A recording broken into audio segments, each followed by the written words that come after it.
To nation theory पर आपकी राय क्या है? क्या धर्म के आधार पर पाकिस्तान बनना चाहिए था? पहली बात तो जो उस समय के राजनेता लोग थे, जो उस समय के थे लोग, उन लोगों ने सबसे बड़ी गलती किया कि हमारी जमीन, हमारा देश को एक लाइन खींच के चला गया, इधर इंडिया, इंडिया पाकिस्तान आप मान लिए, तो सबसे बड़ी बेवकूफी है। पहला डिसीजन होना चाहिए कि हमें रेड क्लिफ लाइन नहीं चाहिए, पूरा पाकिस्तान हमारा है। डूरन लाइन नहीं चाहिए, हमारे गांधारी का गांधार था और इधर हमको म्यांमार हमारा था। 1900 आजादी के केवल 10 साल पहले म्यांमार अलग हुआ था, 1937 में, 35 के अधिनियम के तहत 37 में कंप्लीट खत्म, पूरा अखंड भारत चाहिए था। अभी क्या ले आए यहाँ पर?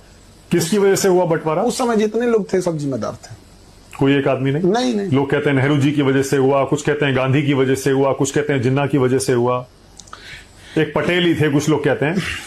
इन सब को हटा के अगर अंबेडकर साहब रहते तो सब संभाल जाते। सबसे बड़ी मिसिंग होती है, लोग अंबेडकर साहब को आजादी के टाइम अंडर एस्टिमेट कर देते हैं।